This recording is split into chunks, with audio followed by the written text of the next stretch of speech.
يا أيها الناس ضرب مثل فاستمعوا له إن الذين تدعون من دون الله لن يخلقوا ذبابا ولو اجتمعوا له وإن يسلبهم الذباب شيئا لا يستنقذوه منه ضعف الطالب والمطلوب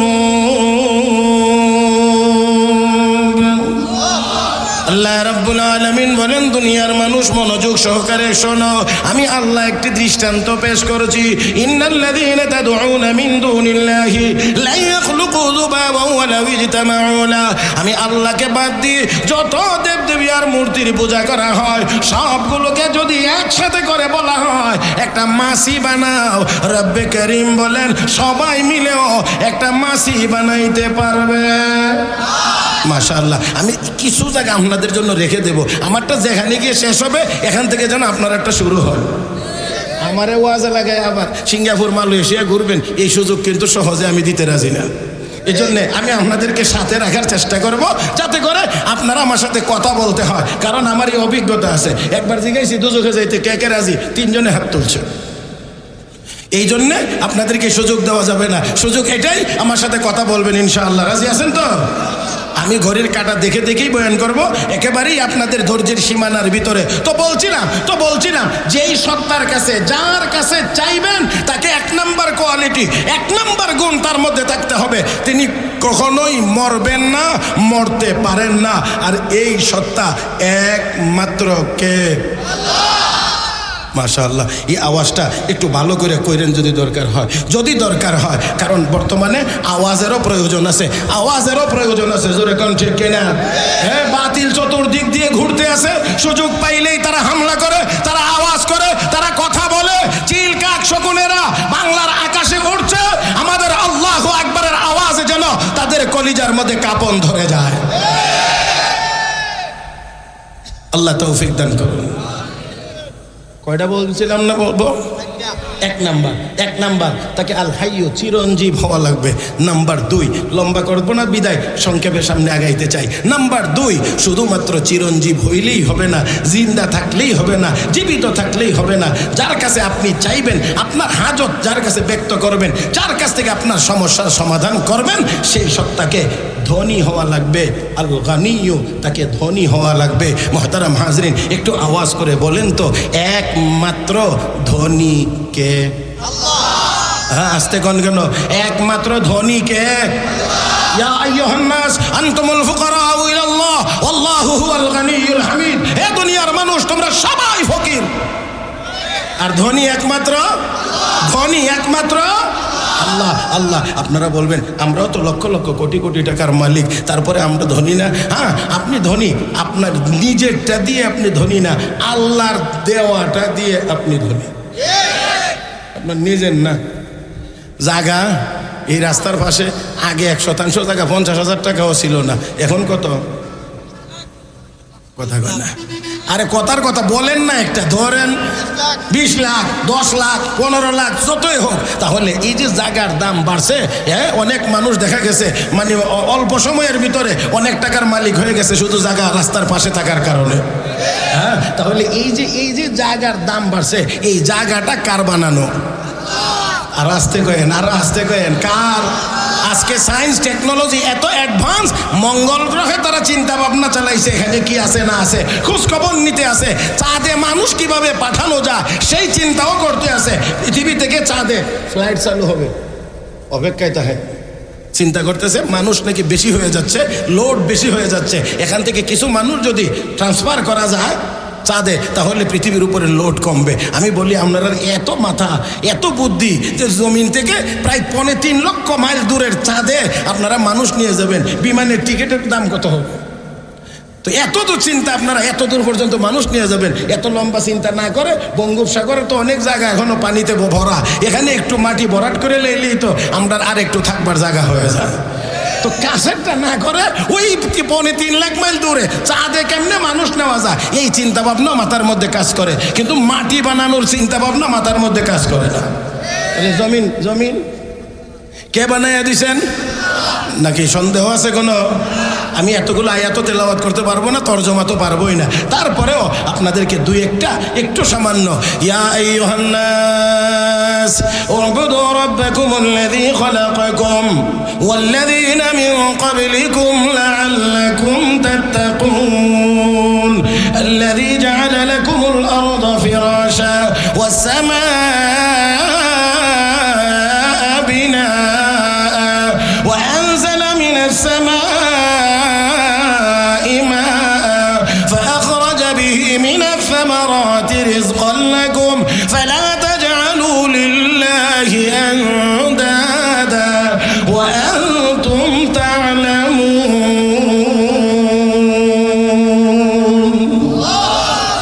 দুনিয়ার মানুষ ওই রবের ইবাদত করো যেই রব তোমাকে তোমার পূর্বপুরুষকে সৃষ্টি করেছেন, যেই রব জমিনকে বিছানা বানাইছেন, আসমানকে ছাদ বানাইছেন, যেই রব উপর থেকে বৃষ্টি নাজিল করে জমিনকে উর্বর করে ফসল ফলায়া তোমার রিজিকের ব্যবস্থা করেন। অতএব সেই রবের সাথে জেনে বুঝে অন্য কাউকে শরীক করিও, জোরে কান জোরে কান জোরে কান, শরীক করিও লা ইলাহা ইল্লাল্লাহ মুহাম্মাদুর রাসূলুল্লাহ। আল্লাহ রাব্বুল আলামিন বিভিন্ন আয়াতে বর্ণনা বলেছেন আলাম নাজআলিল আরদা মিহাদা ওয়াল জিবালা আওতাদা ওয়া খালাকনাকুম আজওয়াজা ওয়া জাআলনা নাওমাকুম সুবাতা ওয়া জাআলনাল লাইলা লিবাসা ওয়া জাআলনান নাহারা মাআশা ওয়া বানাইনা ফাওকাকুম সাবআন শিদাদা ওয়া জাআলনা সিরাজা ওয়াহাজা ওয়া আনজালনা মিনাল মু'সিরাতি মাআন সাজ্জাজা লিনুখরিজা বিহি হাব্বান ওয়া নাবাতা ওয়া জান্নাতিন আলফাফা।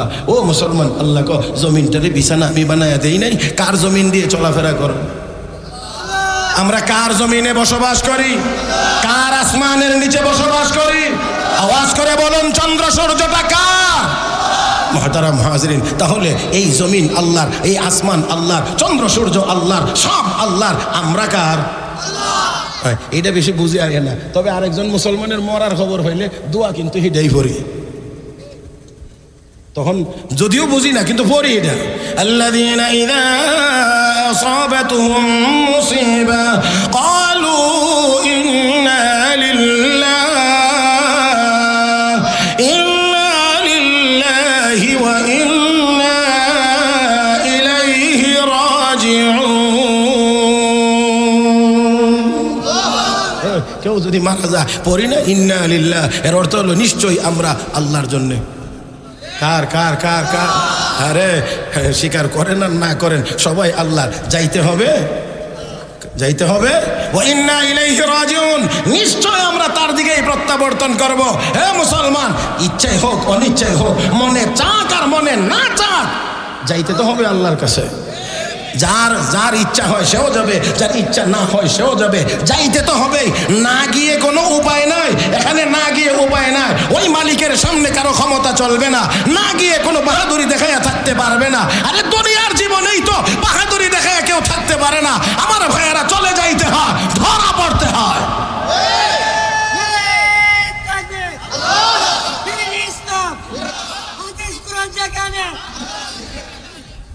এই বুড়া বেড়ার এসকোডে,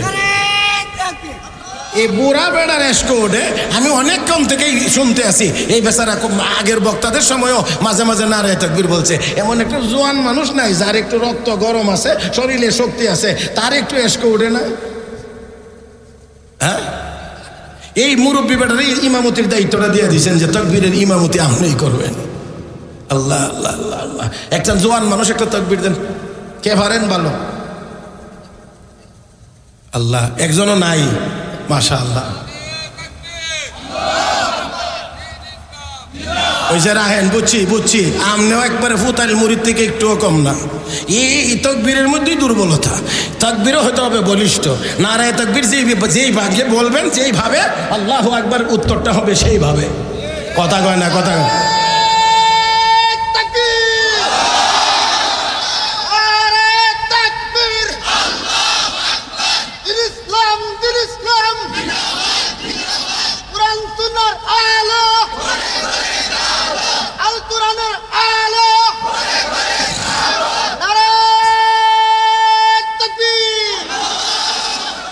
মাশাআল্লাহ। যাক, মোটামুটি বুড়া বয়সে যত মাল্টিভিটামিনই দেওয়া হোক না কেন, বুড়া আর জোয়ান হবে না। বুড়াটা একটু ভালো হইব একটু। মানে বুড়া কালটা একটু ভালো হইতে পারে, কিন্তু এটা জোয়ান আর হবে না। রাত এখন 12টার উপরে যতই চেষ্টা করি, যত ভিটামিনই এখন খাওয়ায়, এটা বুড়া হয়ে গেছে, এটা আর জোয়ান হবে না। যাক, তারপরেও মোটামুটি একটু সুস্থ আর কি, এখন চলবে আরো কয়েক মিনিট। এই বাড়াইবার নিয়তে না, আমি শুধু আপনাদের অবস্থাটা বোঝার জন্য বলছি। মুহতারাম হাজিরিন, বলছিলাম যার কাছে চাইবেন সেই সত্তার 2 নম্বর গুণ হলো আল গানিয়্যু, তাকে ধনী হওয়া লাগবে। ধনী একমাত্র কে? জবান খুলে আরো আওয়াজ করে বলেন কে? আমার 2 ঘন্টার ওয়াজ কয়েক মিনিটের মধ্যে করা লাগে। নাম্বার 3,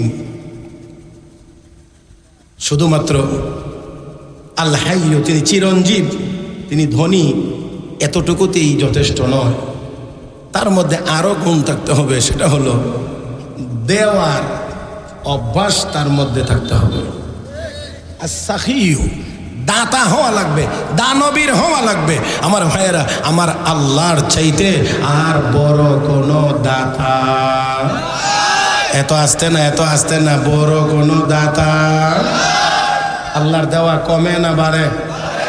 জোরে কর না, কমে না বাড়ে? মানুষ দুনিয়াতে কমে না বাড়ে? বাংলাদেশ স্বাধীন হয়েছিল 7.5 কোটি মানুষ নিয়ে, এখন কয় কোটি? 17-18 কোটি না, 17-18 কোটি মানুষ। তাহলে মোটামুটি ভাবে একটু চিন্তা করে দেখেন, এই 7.5 কোটি মানুষ যখন ছিল, তখন মানুষের মধ্যে আমার এই দেশে খাবারের কিছু সংকট ছিল, জানে না মনে হয়? তখন খাবারের সংকট ছিল, অনেক মানুষের চাউল কিনে ভাত খাইতে পারতো না, আটার রুটি খাইতো। তখন আবার আটার দাম কম ছিল, চাউলের দাম বেশি ছিল। হ্যাঁ, চাউলের ধনী মানুষেরা চাউলের ভাত খাইতো, গরিব মানুষেরা আটার রুটি খাইতো। একটু এদিক ওদিক হইলেই ওই ভাতওয়ালা বেটা রুটিওয়ালারে খালি ধমক দিত, ফকিন্নের হুত, ভাত খাইতে পারস না, রুটি খাস, আবার বড় বড় কথা। হ্যাঁ, এরকম এরকম এরকম বড় বড় কথা বলছে। তো আমার আল্লাহ আরশের মালিক যেন ডাক দিয়ে, গরিব রে কয়েকটা দিন অপেক্ষা কর, চিন্তা করার কারণ নাই। আমি হিসাব করে দেখছি 20 বছরও পার হয়েছে না, বদলাইয়া গেছে। এখন আমার আল্লাহ সব বড় লোকের হাতে আটার বস্তা ধরাইয়া দিয়া এখন কই গরিবেরা সব চাউলের ভাত তো রাখা। এখন বিল্ডিং এর তালা যত বড়, তাই না আটার পূজা তত বড়, কথা ঠিক না? হ্যাঁ, এটা ব্যাপার আছে মুহতারাম হাজিরিন। এই জন্যে আল্লাহ অনেকের অঙ্কের দিক থেকে, বাহ্যিকভাবে গণার দিক থেকে টাকার পরিমাণ বেশি দেয় না, কিন্তু তার খানার পরিমাণ বেশি। বুঝাইতে পারছি না? অনেকের কাছে টাকার পরিমাণ বেশি না, কিন্তু খানার পরিমাণ বেশি। অনেকের কাছে টাকার পরিমাণ অনেক বেশি, খানার পরিমাণ কম। বুঝেন নাই? এখনো বুঝেন নাই? বহু কোটিপতি আছে 2টা রুটি ছাড়া কিচ্ছু খাইতে পারে না। আমার ভাইয়ের 1 টুকরা গোশত খাইতে পারে না, ভালো মাছ খাইতে পারে না, সবজি ছাড়া আর কোনো কিছু তার নসিবে জুটে না। টাকার অভাব নাই, কিন্তু খাওয়ান জুটে না। মোল্লা মৌলবীর কাছে বেশি টাকা নাই, কিন্তু খানায় টাঙ্কি সবসময় লোড। কথা ঠিক না?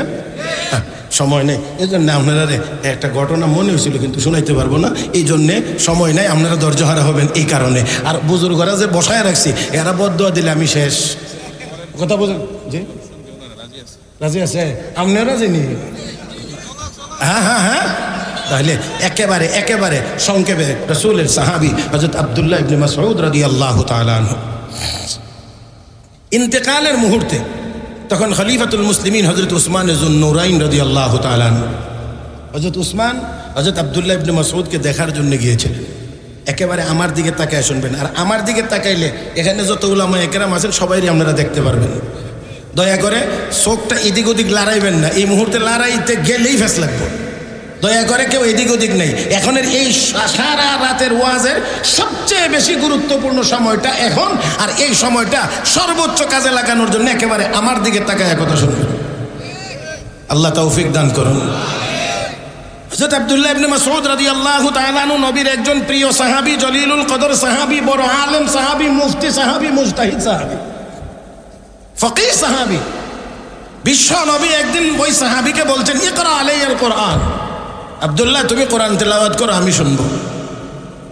হযরত আব্দুল্লাহ ইবনে মাসউদ বলেন, আকরাউ আলাইকাল কোরআন ওয়া কাদ উনজিলা আলাইক। হুজুর আপনার উপরে কোরআন নাজিল হয়েছে, আর আমি আপনাদের কোরআন পড়ে শোনাইতাম? নবীকে আমি না বলছি তোমাকে পড়বার নাকি, তুমি পড়ো। হযরত আব্দুল্লাহ ইবনে মাসউদ বলেন পড়া শুরু করলাম, আল্লাহর নবী শুনতেছিলেন। এক পর্যায়ে আমি তিলাওয়াত করছি, ফাকাইফা ইযা জিনা মিন কুল্লি উম্মাতিন বিশাহিদ ওয়া জিনা বিকা আলা হাউলাই শাহিদা। এই আয়াতের তিলাওয়াত করতে গিয়ে নবীর চেহারা মুবারকের দিকে তাকিয়ে দেখি বিশ্ব নবীর চক্ষু মুবারক থেকে ঝর্ণার মতো পানি পড়তে আছে। সে হযরত আব্দুল্লাহ ইবনে মাসউদ রাদিয়াল্লাহু তাআলা আনহুকে দেখার জন্য গেলেন। নবীর সাহাবী আমিরুল মুমিনিন হযরত উসমান যুন নূরাইন রাদিয়াল্লাহু তাআলা আনহু গিয়ে বসলেন পাশে। বসে জিজ্ঞেস করছেন, মা তাশতাকি, মা তাশতাকি, ও ভাই আব্দুল্লাহ আপনার কি সমস্যা? এমন একটি মুহূর্তে আমাকে আপনাকে জিজ্ঞেস করলে আমরা স্বাভাবিকভাবেই 2-4-5টা রোগের নামই বলে থাকি, ভাই diabetes high, pressure high, kidney damage, এটা ওইটা, অমুক তমুক, অনেক রোগের বিবরণ দেই। কিন্তু দেখেন নবীর সাহাবী কি জবাব দিলেন। হযরত আব্দুল্লাহ ইবনে মাসউদ রাদিয়াল্লাহু তাআলা আনহু বললেন, যখন ওনাকে হযরত উসমান জিজ্ঞেস করেছেন মা তাশতাকি, আপনার সমস্যা কি? হযরত আব্দুল্লাহ ইবনে মাসউদ বলেন, জুনুবি, আমার গুনাহ হলো আমার বড় সমস্যা। আল্লাহ, আপনারা আসেন মাঠে, ওয়াজ বুঝলে তো এখানে সুবহানাল্লাহ বলার কথা ছিল। সাহাবী রাসূল, এত বড় জলিলুল কদর সাহাবী, ওনাকে জিজ্ঞেস করা হয়েছে আপনার কি সমস্যা, আর উনি জবাব দিয়েছেন জুনুবি, আমার গুনাহ হলো আমার বড় সমস্যা। আমরা তো বিপদে পড়েও গিয়ে হুজুর জানি না তো, কেউ কাঁচা লাইলে হরা দিছি না, কেড়ে যে এত বড় বিপদে হলাম। সুদের 1 নম্বর মহাজন, এরপরেও জানেই না যে কি ভাব করছে। নামাজ 40 বছরের ভিতরে পড়ছে না, তারপরেও বুঝেই না যে এ কি পাপ করছে। পর্দার কোনো নাম গন্ধ নাই, তারপরেও বুঝেই না যে কি পাপ করছে। খালি কেউর কাঁচা লাইলে ভরা দিছি না, কেউর কাঁচা লাইলে ভরা দিছি না। আমার ভাইয়েরা, আল্লাহর দেওয়া সীমানা বুলডোজার দিয়ে গুড়িয়ে দিতে আছে, কিন্তু বুঝে না কি পাপ যে করছে। ওলামা একরাম এখানে আছেন, জিজ্ঞেস করে দেখেন, প্রত্যেকটা রাষ্ট্রের সীমানা থাকে, আর আমার আল্লাহর রাজত্বের সীমানা হলো আলা ইন্না হিমাল্লাহি লা মাহারিমুহু, আল্লাহর নিষিদ্ধ বস্তু হলো আল্লাহর বর্ডার। কেউ যদি হারাম কাজে লিপ্ত হয়, সে আল্লাহর বর্ডার ক্রস করে। আমার ভাইয়েরা, যাই হোক, হযরত আব্দুল্লাহ ইবনে মাসউদ রাদিয়াল্লাহু তাআলা আনহু বলেন আমার গুনাহ হলো আমার বড় সমস্যা। এবার জিজ্ঞেস করলেন মা তাশতাহি, ও ভাই আব্দুল্লাহ আপনার কি মনে চায়, কি মনে চায় এই মুহূর্তে আপনার? আমরা হইলে অনেক খাবারের তালিকা দিতাম, এই মনে চায়। হযরত আব্দুল্লাহ ইবনে মাসউদ জবাব দিলেন রাহমাতু রাব্বি, হে ভাই তোমার কি মনে চায়, আপনার কি মনে চায়? হযরত আব্দুল্লাহ ইবনে মাসউদ রাদিয়াল্লাহু তাআলা আনহু বলেন রাহমাতু রাব্বি, আমার আল্লাহর দয়া পাইতে মনে চায়। আল্লাহু আকবার। কি পাইতে মনে চায়? মরণের সময় দয়া পাওয়ার দরকার নাই না? আছে। আমার আল্লাহর দয়া পাইতে বড় মনে চায়। হযরত আব্দুল্লাহ ইবনে মাসউদ এই কথা বললে হযরত উসমান এখন ও ভাই আব্দুল্লাহ, রাষ্ট্রীয় কোষাগার থেকে কিছু টাকা আমি আপনার জন্যে, ও ভাই আব্দুল্লাহ আমি আপনার জন্য একজন ডাক্তার নিয়ে আসি আপনার চিকিৎসার জন্য। হযরত আব্দুল্লাহ ইবনে মাসউদ রাদিয়াল্লাহু তাআলা আনহু বলেন আত-তাবিবু আমরাদানি, বড় ডাক্তারই তো আমাকে রোগী বানাইছেন, আপনি আবার কোন ডাক্তার দিয়ে আমার চিকিৎসা করাইবেন? আল্লাহর নবীর সাহাবী হযরত উসমান যুন নূরাইন এবার বলেন ঠিক আছে, রাষ্ট্রীয় কোষাগার থেকে আপনার জন্য কিছু টাকা আমি পাঠায় দেই, আপনার কাজে লাগবে। হযরত আব্দুল্লাহ ইবনে মাসউদ রাদিয়াল্লাহু তাআলা আনহু বলেন লা হাজাতা লি, আমার কোনো প্রয়োজন নাই। আল্লাহু আকবার কোন, আল্লাহু আকবার কোন। ইন্তেকালের মুহূর্তে ওনাকে বলা হচ্ছে কিছু টাকা পাঠিয়ে দেয়, আপনার তোমার প্রয়োজন হবে, আপনার দরকার লাগবে, আপনার কাজে লাগবে। আর উনি উত্তর দিচ্ছেন লা হাজাত আলী, আমার কোনো প্রয়োজন নাই, আমার কোনো প্রয়োজন নাই। হে মুসলমান, বিশ্ব নবীর সাহাবী এই কথা বললে আমিরুল মুমিনিন হযরত উসমান এখন বলছেন ও ভাই আব্দুল্লাহ, আপনার কোনো প্রয়োজন যদি নাও থাকে, আপনার মেয়েরা আছে তাদের উপকারে আসবে, তাদের বড় কাজে লাগবে। এ ভাই, এই কথাটাই হলো আমার মূল জায়গাটা। হযরত আব্দুল্লাহ ইবনে মাসউদ রাদিয়াল্লাহু তাআলা আনহু বলেন আমিরুল মুমিনিন, আপনি কি আমার মেয়েদেরকে নিয়ে চিন্তা করেন? আপনি কি আমার মেয়েদেরকে নিয়ে টেনশনে আছেন? টেনশনের কোনো কারণ নাই, চিন্তার কোনো কারণ নাই। তার কারণ হলো আমি আমার মেয়েদেরকে আল্লাহর কোরআনের সূরা ওয়াকিয়া শিক্ষা দিয়েছি। আমি আমার মেয়েদেরকে কোরআন শিক্ষা দিয়েছি, সূরা ওয়াকিয়া শিক্ষা দিয়েছি। আর আমিরুল মুমিনিন, আমি আমার নবীর জবান থেকে আমার দুই কানে শুনেছি। এমন না অন্য সাহাবী বলেছেন আমি শুনছি, তা না, নবী বলেছেন আমি আমার দুই কান দিয়ে শুনেছি। কি শুনেছি? রাসূল বলছেন মান ক্বারা সূরাতাল ওয়াকিয়া ফি কুল্লি লাইলাতিন লাম তুসিবহু ফাকাতুন আবাদা। আল্লাহ নবী বলেন উম্মত, সূরা ওয়াকিয়া যে ব্যক্তি প্রত্যেক রাত্রে তেলাওয়াত করবে, রব্বে কারীম তাকে কখনোই না খাওয়ায়া রাখবেন না। আল্লাহ সূরা ওয়াকিয়ার আমল যার থাকবে সেই ব্যক্তি না খেয়ে থাকবে না। আমলটা করা যাবে তো ইনশাআল্লাহ? এই জোরে কর না ইনশাআল্লাহ। এই সূরার আমল শুরু করে দেন, ইনশাআল্লাহ ইনশাআল্লাহ রিজিকের দরজা খুলে যাবে। ঘরের ভিতরে মা বোনদেরকে গিয়ে বলবেন তারাও যেন সূরা ওয়াকিয়ার আমল করে। রিজিকের অভাব অনটনে আছেন, কামাই রোজগার হচ্ছে না, আল্লাহর দরবারে চান, আল্লাহর দরবারে চান, সবাইকে শিখিয়ে দেন সূরা ওয়াকিয়া। নামাজের পরে সূরা ওয়াকিয়ার আমল, অবশ্যই অবশ্যই আপনার রিজিকের পথ খুলে যাবে ইনশাআল্লাহ। মুহতারাম হাজরিন, এই আমল তো আলহামদুলিল্লাহ মোল্লা মৌলবীরা আছে, এই জন্যে টাকার পরিমাণ বেশি না হইলেও খাওয়ানোর পরিমাণ কথা কয় না কম নাই। আলহামদুলিল্লাহ আলহামদুলিল্লাহ। যাই হোক, আসুন বলছিলাম দাতা হওয়া লাগবে, দানবীর হওয়া লাগবে। যার কাছে চাইবেন একমাত্র এত বড় দানবীর আর কেউ হতে পারে না, আর কেউ হতে পারে না। দানবীরও এত বড় দানবীর, দান করতেছে, দানের পরিমাণ বাড়াইতেছে। আগে না খাইয়া মানুষ কষ্ট করতো, এখন বেশি খাইয়া কষ্ট করে। হ্যাঁ, আগে আমি কিছু প্রেসক্রিপশন দেখছি, কিছু ডাক্তার কিছু রুগীর ক্ষেত্রে বলছে এই মিয়া পেটটা বইরা খায়েন, এরকম মাঝে মাঝে পাওয়া গেছে। কিন্তু এখন আর এটা পাওয়া যায় না, গেলেই খালি কয় কমায় খান। যদি বাঁচতে চান সকাল সন্ধ্যা রুটি খান। কথা কয় না, এখন আর এটা কয় না বেশি খায়। তো আগে না খেয়ে কষ্ট করছে, এখন বেশি খাইয়া কষ্ট করে। কথা ঠিক না?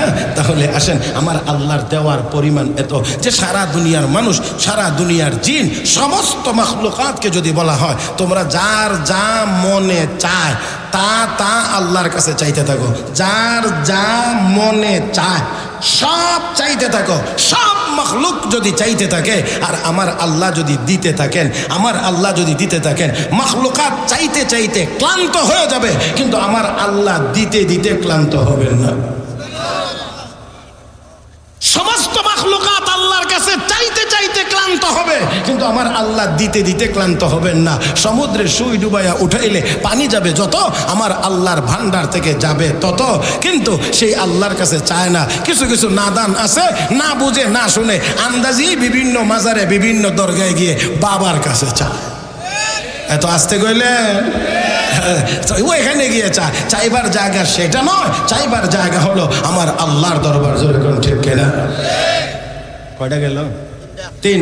4 নম্বরটা বলেই শেষ করব, আর বিরক্ত করা যাবে না, কষ্ট দেওয়া যাবে না। 4 নম্বর হলো যার কাছে আপনি চাইবেন, যেই সত্তার কাছে চাইবেন, যার কাছে দোয়া করবেন, তাকে আপনি যে কোনো মুহূর্তে, যে কোনো জায়গা থেকে, যে কোনো ভাষায়, যে কোনো সময়ে আপনি চাইবেন, আপনার চাওয়াটা শুনবার, বুঝবার এবং চাহিদা পূরণ করবার মতো যোগ্যতাওয়ালা হইতে হবে। আসামিও তাকে শুনবার মতো ক্ষমতাওয়ালা হইতে হবে। আপনি যখন যেখান থেকেই চাইবেন শুনবার মতো যোগ্যতা তার থাকতে হবে। এবার বলেন, আপনি পানির নিচে সাবমেরিনের ভিতরে থেকেও যদি চান, তাহলে শুনবার মতো ক্ষমতা একমাত্র আছে কার? আল্লাহ রাব্বুল আলামিন শুনছেন, এই কথা আমাদেরকে জানায়ও দিয়েছেন। ওয়াদান্নুন إذ ذهب مغاضبا فظن أن لن نقدر عليه فنادى في الظلمات أن لا إله إلا أنت سبحانك إني كنت من الظالمين فاستجبنا له ونجيناه من الغم وكذلك ننجي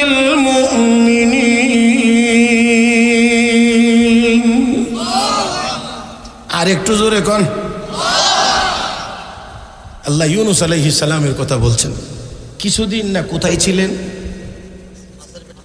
জানেন না মনে হয়? ইউনুস আলাইহিস সালাম কিছুদিন কোথায় ছিলেন? মাছের পেটে। মাছ থাকে কই? হাইওয়ে রোডে। বুঝাইতে পারছি না আপনারা? আরেকটু স্ট্রং হন তো দেখি কয়েক সেকেন্ডের জন্য। মাছ থাকে কোথায়? পানিতে না রোডে? রোডে না মাছ ছাড়লে মাছ বাঁচবে কয় না। তাহলে পানির ভিতরে নিয়ে মানুষ রাখলে মানুষ বাঁচবে? হ্যাঁ, কথাটা বুঝছেন? শুকনাতে মাছ এনে রাখলে মাছ বাঁচে না, পানির নিচে মানুষকে নিয়ে রাখলে মানুষ। ইউনুস আলাইহিস সালাম মাছের পেটের ভিতরে কেমনে বাঁচলেন? এটা তো খুব সহজে বলে ফেলাইছেন। সায়েন্স ওয়ালাদেরকে জিজ্ঞেস করেন, সায়েন্টিস্ট যারা তাদেরকে জিজ্ঞেস করেন, বিজ্ঞানীদেরকে বলেন, ও বিজ্ঞানীরা বলতো পানির নিচে মাছের পেটের ভিতরে মানুষ কেমনে জিন্দা থাকে? অক্সিজেন কোথায়? অক্সিজেন কোথায়? মানুষ তো অক্সিজেন ছাড়া বাঁচে না।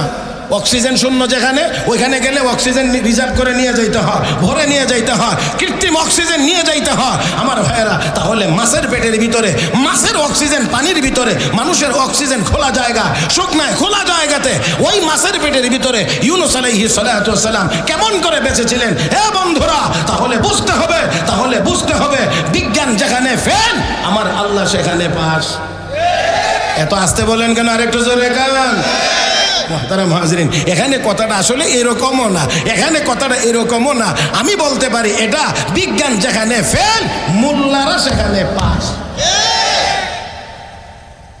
আমার ভাইয়েরা, এখানে সায়েন্সের কাছে কোনো উত্তর নাই। যদি জিজ্ঞেস করি, আমি বহুবার জিজ্ঞেসি, সময়ও দিছি, কিন্তু কেউ বলে নাই যে কেমনে বাচ্চা। ওই ঘুরায় কথা একটাই আসবে। কারণ এখানে যদি আপনি বলেন যে হ্যাঁ পানির নিচেও মানুষ বাঁচতে পারে, তাইও তোমারই না 10 মিনিটের লাগিয়ে রাখি, কয় না আসো তোমারই নিয়ে 10 মিনিটের জন্য রাখি, দেখা যাবে তখন তুমি কেমনে থাকতে পারো। না না না না না না না না। এই জন্যে হযরত মাওলানা জুবায়ের আহমদ আনসারী রহমতুল্লাহি আলাইহি তিনি বলতেন, বিজ্ঞানীরা এত সটং ফটং করো তো একটা প্রশ্ন করি, বলো তো এই পৃথিবীতে মুরগি আগে না ডিম আগে? হুজুরে শোনা যায় হুজুরের ওয়াজটা, বুঝে না রে? হুজুর বলতেন, বলো পৃথিবীতে মুরগি আগে না ডিম আগে? কোন মুরগি আগে? তো মুরগি তার একটা ডিমের থেকে বাচ্চা হইছে, ওই ডিমটা এলো কোত্থেকে? যেটাই বলবেন ফেস এখানে। যদি বলেন ডিম আগে, তাহলে মুরগি না পারলে ডিম হইল কোত্থেকে? তাহলে ওই মুরগিটা এলো কোত্থেকে? যদি বলেন মুরগি আগে, তাহলে ডিমের থেকে ফুটটা মুরগি হয়েছে, বাচ্চা হয়েছে, তাহলে ওই ডিমটা আসলো কোত্থেকে? বিজ্ঞানের মাথা এমনই তালুতে চুল নাই। আর এটা যদি চিন্তা করতে থাকে তাহলে সাম দিয়েও থাকতো না। কিন্তু কোরআন খুলেন, তাহলে সমাধান পাইবেন নাকি? قل اللهم مالك الملك تؤتي الملك من تشاء وتنزع الملك ممن تشاء وتعز من تشاء وتذل من تشاء بيدك الخير إنك على كل شيء قدير। সকল ক্ষমতা একমাত্র কার হাতে? আর একটু আওয়াজ করে বলেন, কার হাতে?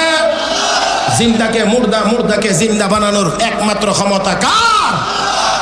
আমার আল্লাহ চাইলে সূর্যের মধ্যেও মানুষকে রাখতে পারবেন, জীবিতও থাকবে। সমুদ্রের তলদেশেও আল্লাহ বাঁচায় রাখতে পারবেন, সাবমেরিনের ভিতরেও আল্লাহ বাঁচায় রাখতে পারেন। মুহতারাম হাজরিন, মাছের পেটে ইউনুস আলাইহিস সালাতু ওয়াস সালাম, এবার তিনি শুনেন গুনগুন করে কান্নার আওয়াজ শোনা যায়, গুনগুন আওয়াজ। এই আওয়াজ শুনে পয়গম্বর ইউনুস আলাইহিস সালাম জিজ্ঞেস করেছিলেন, ও মালিক, এটা আবার কিসের আওয়াজ?